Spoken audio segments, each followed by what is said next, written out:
For something so ordinary, coffee has a violent history. There was a time when drinking it could get you arrested or beaten in the street. In the stories that survive, a single cup could even cost you your life.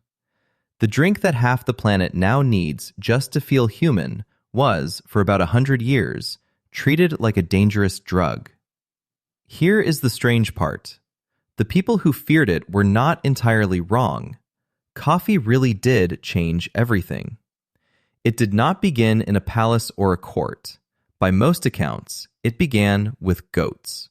The old legend, and it is only a legend, is set in the highlands of Ethiopia. A goat herder named Kaldi noticed his animals acting strangely after nibbling the bright red cherries off a certain wild shrub. They skipped, they danced, they would not settle for the night.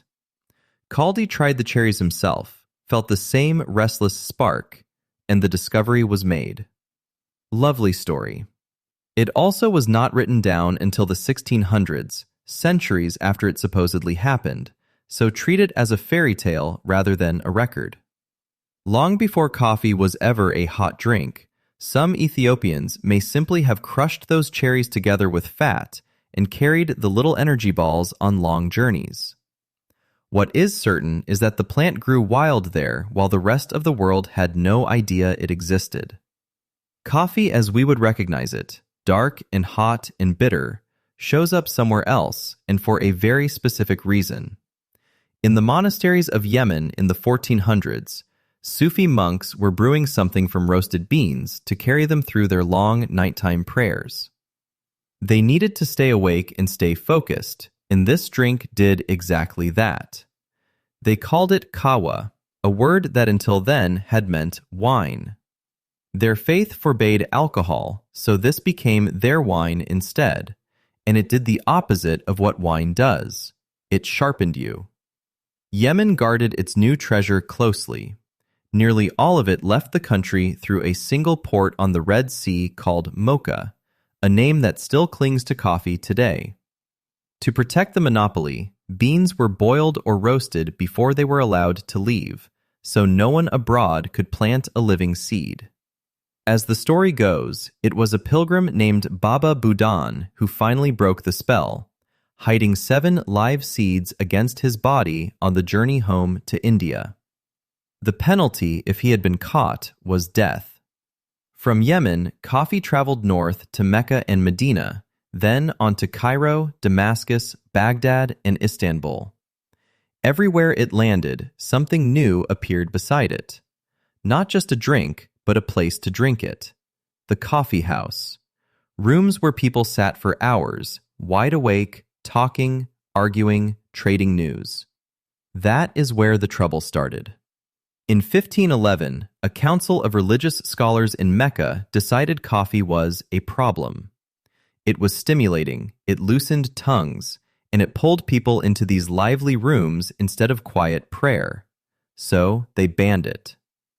At the heart of their case sat a single question. If coffee changed the way you felt, was it not a kind of intoxicant and therefore forbidden in the same way as wine? By some accounts, the drink was almost put on trial, with physicians and scholars arguing over whether it damaged the body and clouded the soul. The ban did not hold. Within about a decade, the Ottoman authorities overturned it and took a far more relaxed view.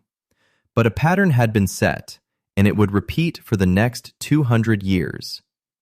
Coffee arrives. People gather. Someone in power looks at those crowded, buzzing rooms and gets nervous. A coffeehouse was not like a tavern. Alcohol makes people loud and sleepy. Coffee did the reverse. It made them alert, quick, and clear-headed, and it kept them that way for hours. A whole room of people, sharp at the same moment, all talking, was a genuinely new thing in the world. To a nervous ruler, it did not look like a café. It looked like a meeting. Nowhere was that clearer than in the Ottoman Empire, where coffeehouses spread like wildfire. The first opened in Istanbul in 1554, and soon they were everywhere, packed with poets, merchants, and gossips. To the men who ran the empire, this was alarming. Here were places where ordinary people picked apart the news, mocked their rulers, and traded ideas nobody had approved. As the story goes, one sultan took it to an extreme. Murad IV is said to have banned coffee outright and enforced it in person, slipping through the streets of Istanbul in disguise to catch offenders, with brutal punishments for anyone he found. How much of that is exact history, and how much has grown in the retelling, no one can say. The fear behind it, though, was real. The authorities genuinely believed a drink that kept people awake and talking was a threat to public order. They were trying to ban a conversation, and it could not be done. Coffee kept spreading, and in the early 1600s it crossed into Europe through Venice. Europeans were suspicious at first. This was a strange, dark drink from the Muslim world, and some clergy wanted it condemned as the bitter invention of Satan. The popular story goes that the whole argument was settled at the very top, when the Pope himself tasted a cup, loved it, and gave it his blessing. True or not, the drink caught on fast. Then Europe did what the Middle East had done a century earlier. It built coffeehouses, and England took to them hardest of all. The first English one opened in Oxford around 1650, and within a few years, London was full of them. People nicknamed them penny universities, because for the price of a single cup, 1 penny, you could sit all day and soak up the sharpest conversation in the city. Many of them hung rules on the wall, and one rule stood out. Leave your rank at the door. No man, however grand, could demand his seat back from a commoner.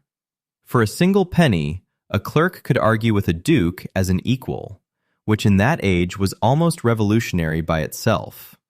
These rooms became engines. Scientists thrashed out theories across the table. Merchants closed deals over the steam. Whole institutions were born in them. A London coffeehouse run by a man named Edward Lloyd became the favorite haunt of ship owners and insurers, and it grew in time into Lloyd's of London, one of the most famous insurance markets on earth. The coffeehouse was not only where business happened, it was where business was invented. So Europe's rulers soon felt the same nervousness the sultans had. In 1675, the King of England, Charles II, moved to shut London's coffeehouses down, convinced they had become nests of gossip and plots against him. The backlash was so immediate that the order collapsed within days. He had just learned what the scholars of Mecca learned in 1511. You cannot uninvent the place where people gather to think. And sometimes, what they thought there turned into something far bigger. In Paris, the cafés of the Palais Royal were the beating heart of political talk in the summer of 1789. On the 12th of July, a young journalist named Camille Desmoulins climbed onto a table outside one of them, waved a pistol, and called the crowd to arms. 2 days later, that crowd stormed the Bastille, and the French Revolution had begun.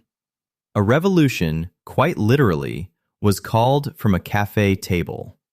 So the history of coffee is really one story told over and over, in different cities and centuries. A drink appears that keeps people awake and sharpens their minds. They use it to gather, to talk, to question everything around them. And every single time, someone in charge tries to stamp it out. And every single time, they fail. What they feared was never the bean. It was what people did once the bean woke them up. We drink it half asleep on the way to work now, and barely taste it. But that quiet cup was once so powerful that kings and clerics tried to make it vanish. Every food has an origin story. This is Foodling.